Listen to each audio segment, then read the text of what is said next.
महर्षि नवलराम नवल संप्रदाय की स्थापना की थी इन्होंने। ग्रंथ है नवलेश्वर अनुभववाणी। जन्म हुआ था इनका भाद्रपद कृष्ण अष्टमी को।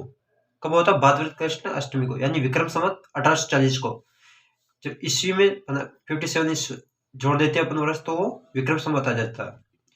हर्षोलाव में, नागौर में, यानी दलित महत्तर परिवार में होता है इनका जन्म, महर्षि नवलराम का। मुख्य केंद्र था जोधपुर। पिता थे इनके कुशाल राम। रामानंद संप्रदाय के संत कीर्ताराम ने इनका नाम नवलराम रखा था। इनका नाम नवलराम किसने रखा था? रामानंद संप्रदाय के संत कीर्ताराम ने इनका नाम नवलराम रखा था। निर्गुण व निराकार ईश्वर का उपदेश देते थे ये लोग। एकेश्वरवाद का समर्थन किया था नवलराम ने। निराकार ईश्वर की उपासना पर बल दिया। महर्षि नवलराम मारवाड़ी भाषा में उपदेश देते थे तथा मारवाड़ के राजा मानसिंह ने इनका सम्मान करते थे। ये मारवाड़ी भाषा में उपदेश देते थे और मारवाड़ के राजा मानसिंह ने इनका सम्मान किया था। संत धना इंपोर्टेंट। इनका जन्म होता है धुवन टोंक में 1415 ईस्वी में। जाट परिवार में हुआ था। गुरु थे रामानंद जी। संत धना धुवन टोंक में होता गुरु थे रामानंद जी। राजस्थान में धार्मिक आंदोलन की शुरुआत की थी। राजस्थान में धार्मिक आंदोलन की शुरुआत संत धना जी ने की थी, भक्ति की। मंदिर बोरानाडा जोधपुर में एक था इनका मंदिर, बोरानाडा जोधपुर में। ये पंजाब में भी लोकप्रिय है, यानी संत धना पंजाब में भी लोकप्रिय है। संत पीपा खिंची राजपूत गागरोन के शासक थे। संत पीपा खिंची राजपूत गागरोन के शासक थे। जन्म था इनका 1425 ईस्वी में। मूल नाम था प्रताप सिंह खिंची। संत पीपा का मूल नाम क्या था? प्रताप सिंह खिंची। रामानंद जी के शिष्य थे। कुल 12 शिष्य थे। निर्गुण भक्ति का संदेश दिया इन्होंने। मुख्य मंदिर था समदड़ी बाड़मेर में और गुफा इनके टोडा टोंक में। इनकी गुफा था टोडा टोंक में संत पीपा की, और मुख्य मंदिर समदड़ी बाड़मेर में। मेला इनका चैत्र पूर्णिमा को लगता है। संत पीपा का मेला चैत्र पूर्णिमा को लगता है। इनके ग्रंथ थे पीपा पर्ची, चितावनी, यानी पीपा इनके नाम से पीपा पर्ची और चितावनी, और पीपा की कथा, वाणी या पद, सभी इनके नाम में पीपा लगेगा, तो पीपा से आप समझ जाओगे। टोडा के राजा सुरसेन ने पीपा से प्रभावित होकर अपना पूरा धन साधु संतों में बांट दिया था। किस राजा ने पीपा से प्रभावित होकर अपना पूरा धन साधु संतों को बांट दिया था? टोडा के राजा सुरसेन ने बांट दिया था। ये बहुत अच्छा इंपोर्टेंट क्वेश्चन है। लालगिरी संप्रदाय जन्म स्थान इनका सुल्खानिया चोर में हुआ था। मुख्य केंद्र बीकानेर में। इनका संप्रदाय अलकिया, यानी अलकिया संप्रदाय किसने चलाया था? लालगिरी ने। ग्रंथ इनका अलग स्तुति प्रकाश। ये लालगिरी ने का ग्रंथ है अलग स्तुति प्रकाश। संत दास जी मुख्य केंद्र इनका दांतड़ा भिलवाड़ा में है और संप्रदाय है गुद्दर संप्रदाय। संत दास जी इनका मुख्य केंद्र दांतड़ा भिलवाड़ा में है और संप्रदाय है गुद्दर संप्रदाय। राजा राम जी मुख्य केंद्र इनका शिकारपुरा जोधपुर में है। पर्यावरण संरक्षण का संदेश दिया इन्होंने। राजा राम जी मुख्य केंद्र इनका शिकारपुरा जोधपुर में। पर्यावरण संरक्षण का संदेश दिया था। पटेल समाज के लोग विशेष आस्था रखते हैं, यानी पटेल समाज के लोग विशेष आस्था रखते हैं रामदास जी में, राजा राम जी में। नरहट पीर, ये भी इंपोर्टेंट है। वास्तविक नाम इनका हजरत शक्र बाबा था। मुख्य केंद्र इनका नरहट झुंझुनू में है। कृष्ण जन्माष्टमी को इनका उर्स लगता है। यहाँ पर पागलों का इलाज किया जाता है, पागलों का इलाज किया जाता है नरहट के पीर में, झुंझुनू में किया जाता है, और कृष्ण जन्माष्टमी को इनका मेला लगता है। ये सांप्रदायिक सौहार्द व हिंदू मुस्लिम एकता का स्थान है। इन्हें वागड़ का धनी कहा जाता है। बागड़ का मतलब होता है शेगावटी एरिया। बागड़ का धनी कहा जाता है। प्रमुख शिष्य इनका सलीम चिश्ती। नरहट पीर इंपोर्टेंट है, पूजा दस्तक है। हजरत शक्कर बाबा के नाम से फेमस कौन है? नरहट पीर। बागड़ का धनी कौन है? नरहट पीर। सांगलिया धुनी स्थापना हुई थी इनका शिखर में सर्वंगी संप्रदाय, यानी स्थापना हुई थी लक्कड़दास महाराज द्वारा सन 1649 ईस्वी में। लक्कड़दास महाराज द्वारा सर्वंगी संप्रदाय की स्थापना, शिखर में इनका जन्म हुआ था। अनुयायियों का मुख्य अभिवादन जय साहिब कहते हैं इनको। इनके अनुयायी को जय साहिब कहते हैं। आश्रम द्वारा बाबा खिवनदास महाविद्यालय चलाई जा रहा है। मानव मात्र धर्म को मानते हैं, ये मानव मात्र धर्म को मानते हैं। सांगलिया धुनी। रामचरण जी, ये भी इंपोर्टेंट है। इनका जन्म होता सोडा गांव जयपुर में 1719 ईस्वी में।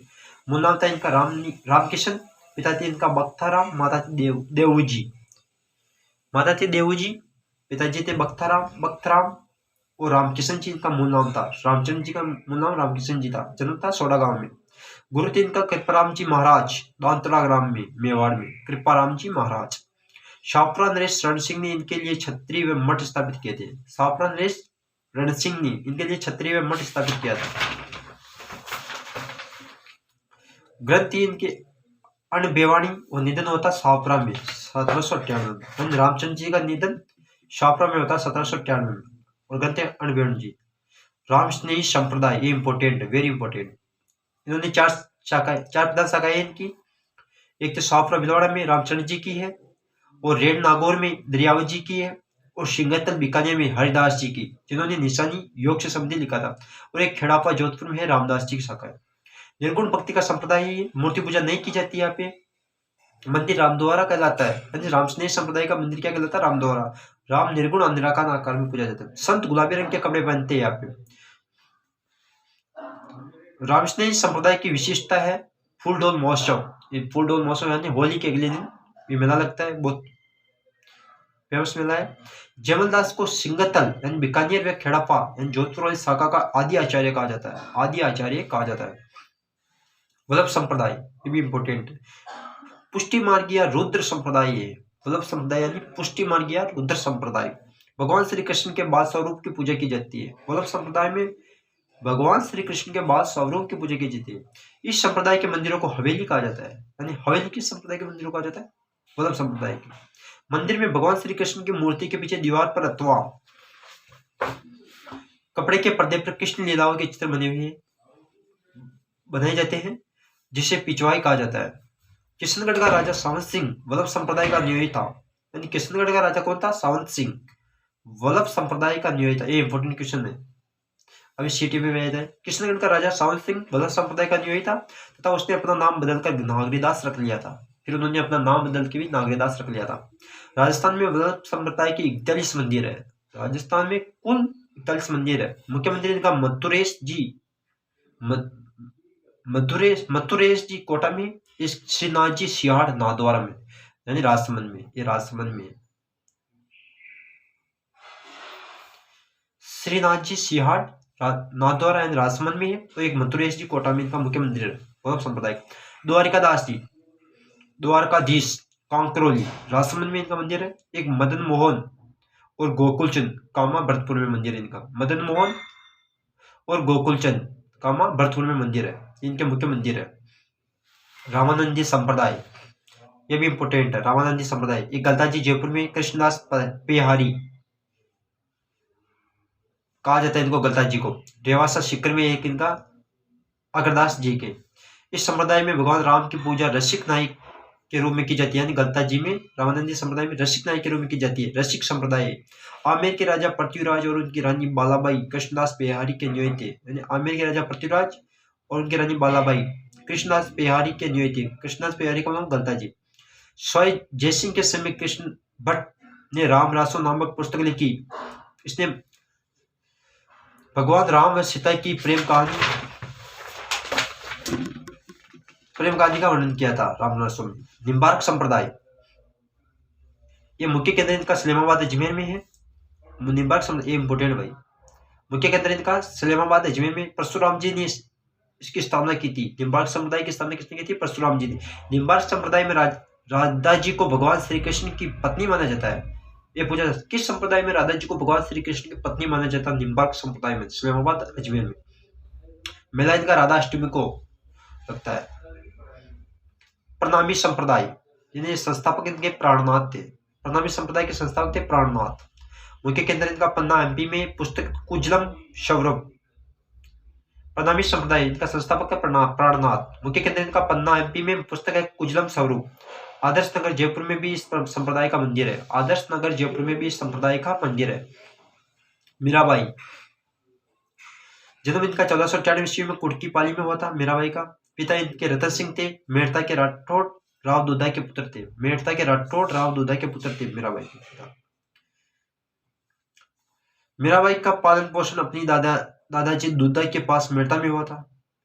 वर्ष 1516 ईस्वी में विवाह राणा सांगा के ज्येष्ठ पुत्र भोजराज के साथ हुआ इनका विवाह, लेकिन कुछ समय पश्चात विधवा हो गई थी, यानी उनकी मृत्यु हो गई थी भोजराज जी की। मीराबाई भगवान श्री कृष्ण को अपना पति मानकर सगुण रूप में पूजा करती है, यानी भगवान श्री कृष्ण को अपना पति मानकर सगुण रूप में पूजा करती थी। इनके गुरु थे रैदास जी और मंदिर था चित्तौड़ में इनका मंदिर। मीराबाई अपने अंतिम समय में गुजरात के द्वारिका में डाकोर स्थित रणछोड़ मंदिर चली गई, यानी गुजरात के डाकोर स्थित रणछोड़ मंदिर चली गई एवं 1547 ईस्वी में भगवान श्री कृष्ण की मूर्ति में विलीन हो गई थी, यानी भगवान श्री कृष्ण की मूर्ति में विलीन हो गई थी। मीराबाई को राजस्थान की राधा कहा जाता है। राजस्थान की राधा किसे कहते हैं? मीराबाई को। महात्मा गांधी के अनुसार मीराबाई अन्याय के खिलाफ संघर्ष करने वाली सत्याग्रही महिला थी। मीराबाई ने रूप गोस्वामी महाराज के संबोधन करते वक्त कहा कि इस जगत में भगवान श्री कृष्ण ही एकमात्र पुरुष है, यानी भगवान श्री कृष्ण ही एकमात्र पुरुष है।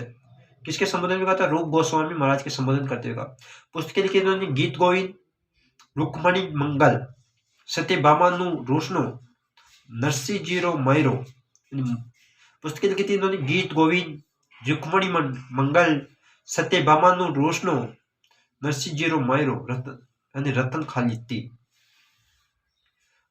गौरीबाई को वागड़ की मीरा कहा जाता है और राजस्थान की राधा कहते हैं मीराबाई को, और वागड़ की मीरा कहा जाता है गौरीबाई को।